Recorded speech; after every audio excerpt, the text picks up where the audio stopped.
Exciting ito! May bisita tayong half German-American and proud half Filipino. Ang ating 6th grader, maraming talento like singing, dancing, painting, making art crafts, at mag-play ng piano. Pero meron pa siyang isang skill na kay nagigiliwan ng ating mga kada sa social media. At yan ang ibabahagi niya sa atin ngayong umaga. Kaya humanda na sa nakakaaliw na kwentuhan kasama si Sofia Alize Merent Schaefers, aka Elokanang Tisay, dito sa Kada Umaga. Good morning! Kasama na po natin si Tisay at ang kanyang moming si Mommy Joyce. Hi, good morning! Hi po. Hi! How are you? You're so beautiful. Yes. Bumati ka muna, Tisay. Baka hindi sila maniwala sa amin. Hi, I'm Teacher Tisay. Oh, nag-level up na yung Teacher Tisay nyo. Hindi na nasa bahay, nasa TV na. Huwag na kayo mag-bash-bash dyan. Di ba? Parang walang audio-video lock. Parang I'm expecting you to start speaking English or German. Ikaw, Mommy Joyce, did you have, meron ka bang kinalaman dito sa pinagagagawa ni Tisay sa ngayon? Actually, Miss Pia, na-shock din ako kasi hindi ko ina-expect na nagsasalita na ng Ilocano. Tapos sinabi niya sa akin na, mangantayon sabi niya sa akin, na sabi ko, hindi ko naman siya tinuruan. So, parang yung mga friends niya yata yung sa kanya. Nagturo na gano'n. Hindi nila po naiintindihan ako. Wala po akong friends dati. Oo, So, nag-English nag-start especially ka nung pandemic. dito, nung 2015. Sabi ko, friends, let's go play. Tapos sabi nila, ano yung bagbaga na ato? Hindi sila nag-English. Tapos, hindi ka naman nag-Ilocano. Kaya wala siyang friends. Kaya tinutunan ko talaga. Paano nag-start yun, Tisay? Yung sinesearch ko po sa Google, ganun. Tapos yung naririnig ko kinilola ko. Oo. So, hindi na sila na-intimidate nung meron ka ng paisa-isang alam. Yes po. Nagulat pa nga sila. Sabi ko, hoy friends, agay ayam tayo manti, ay ayam ko. Opo. So, marunong ka mag-German, marunong ka mag-Ilocano, Yes po. marunong ka na mag-Tagalog. Oo. Para sa'yo, ano yung pinakamahirap na lingwahe? Dutch po. Ay, Dutch. May Dutch Deutsch. pa! Deutsch. Deutsch. Akala ko may Dutch pa. Okay. Tapos, kailan naman nag-umpisa yung content mo sa TikTok na nagtuturo ka ng Ilocano and English? Kwan po. Nag-open po kami ng account Ang ko cute 2 nung months Kwan. Kwan? Ano? Sige, go. Yes. 2 months ago po. 2 months ago. Oo. Tapos may idea kasi yung mama ko na mag-teach ka para nakakatawa, ganito, ganyan. Tapos biglang nag-viral, kaya tinuloy-tuloy namin, ganun. Part 1, part 2, ganun. Hanggang volume 6 na tayo Ayun ngayon. po. Oo. Saan kayo nakatira sa ngayon? Sa Kawayan po, ma'am. Kawayan is? Isabela. In Isabela. Isabela po, yes. So, nag-move kayo doon, Mommy Joyce, since 2015? Nung pandemic po. Kasi we stayed here in Las Piñas eh. Tapos nung nag-pandemic, umuwi po kami ng province kasi sobrang hirap ng pandemic. Tama. Oo. So, ikaw Joyce, ikaw Sofia, doon ka nag-aaral. Sa Tops po, Alicia. Okay. So, paano yun, ang pag-aaral mo nung umpisa? Hindi ka marunong mag-Tagalog at that time? Marunong po speaking mag-Tagalog. Kasi tinatagalog po talaga yung lola ko dati. Sabi ko, hello Lola, bilhan mo nga ako ng toy. I want to buy a toy. Sige na, sige na.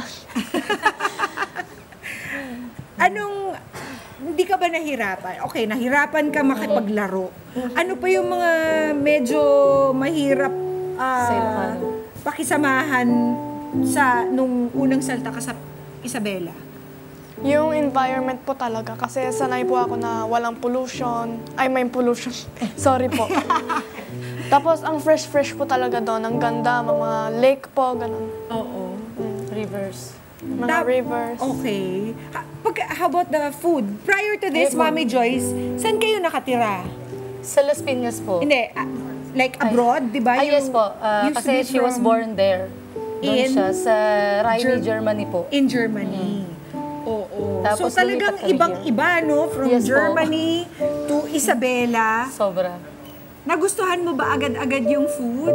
Talaga po, Sophia? masarap po. Adobo, sinigang, ano pa yung sampalong. Sampalong. Sinigang. Oo. Sinigang, nagustuhan mo agad. Talaga po, favorite ko pa talaga yun. Sisig. ganun. Sisig. From How about Pampanga. yung Ilocano talaga na Pinakbet. food? Pinakbet po. Anong favorite mo? Pinakbet. Ano ang tawag doon? Pinakbet. Yung Tortang nagluluto talong. pa siya. Tortang talong. Namimiss mo ba yung German cuisine? Honestly? Hindi po talaga kasi umuwi po ako dito ng 3 years old kaya hindi ko pa natandaan anong kinakain ko doon, ganon. You haven't been back to Germany since... Hindi pa po. Okay. So ngayon, marami ka ng friends. Marami po talaga. Makukulit. Ako nag-aanaw sa kanila. Siguro yung mga... Okay, ito guess ko lang pero 11 years old ka, yung mga kalaro mo, ganong katangkad? Mga hanggang dito lang. Pero ka-age lang po ako. 11 Tayo tayo ka, Sophia. Pakita mo sa akin. Hanggang dito po. Hanggang dito. Tapos yung mga iba hanggang dito. Ganon. So, lagi ka na sa likod ng class. Huli ka sa pila, ganon. Okay. Pero ka ba mga natutunang laro? Mga Chinese garter, volleyball. Tapos ano ang tawag pag ganon-ganon? Araya. Araya. Patintero po. Patintero. Ganon. Patintero po. Mami Joyce, how fun is it to see your little girl na na-Filipinize at Ilocanize? Actually, I'm very proud kasi hindi ko na-expect na mararating na yung ganun. Kasi ang daming hindi nakakaintindi ng dialect namin, mahirap daw. Sa kanya parang Ilocano. madali lang na natutunan niya. Oo. And I'm proud. I'm always proud Sige of her. nga, pwede bang isang dire-diretsong statement in Ilocano? Pintas ka mo na. Ibig sabihin po na, kunwari, ang ganda-ganda mo talaga na nagpintas ka, sabi. Ano? Saan ka talaga natuto sa mga kalaro? Sa kanila po. Pati Sa ka Isabela po. Nung pandemic. sa bagay, pandemic, walang talagang makakapag-crash course ka dahil walang nga po. ginagawa. Gumagamit pa po ng Duolingo ako dati noon, Spanish po. Duolingo. Ikaw ba Mami, meron ba kayong planong mag-artista to si Tisay? It's all up to her po. You Ikaw, want Tisay, ba? gusto mo ba? Yes. You want? Ganda-ganda eh. Ano pang hilig mo? Bukod sa pagtuturo ng Ilocano, ano pang paborito mong gawin? Gawa po ng art craft, drawing, ganun po. Singing, pero wag po, hindi maganda ang boses ko. Hindi kami naniniwala. Meron ka na ba natutunang song in Ilocano or in Filipino? Yung ano po, anong tawag na to? Yung kanta? Karagsakan. Nupa karagsakan, sabi niya. Ano yan? Sige, tuloy-tuloy mo, dali. Lupa karagsakan. Kalimutan ko na po. Sige. Noon 5 years old na ko yata nun. Or Filipino, song? Iingatan ka. OPM. Yung Iingatan ka. akin ina, ikaw ang nagbigay ng buhay ko, sabi niya. Hindi ko na kaya ituloy. Gusto ko malaman kung ano reaksyon ng mga tao kay Tisay sa Isabela. Siguro pinagtitinginan to lagi. Yung sabi niya, meron po mga sales lady po talaga sa mall nahihirapan na mag-English. Sabi niya, you want to buy this there, sabi niya. Ay, hindi po ma'am, Ilocano po ako. Tapos sabi nila, wow, Ilocano ka talaga? Nahirapan pa ako, nanosubleed ako sa'yo eh. At saka yung mga Ilocano, di ba, may angking tigas yung nila May pang. Paano ba yung accent na tama? Yung DJ accent, The Bangaw. Paano? yung accent na tama ay Ilocano na accent. Umaykan. Umaykan. Jibanger. Pero sa English naman ay umaykan. Ano talaga gusto mo maging paglaki mo? Artista po, tsaka model po. Kaya Gigi Hadid, ganun.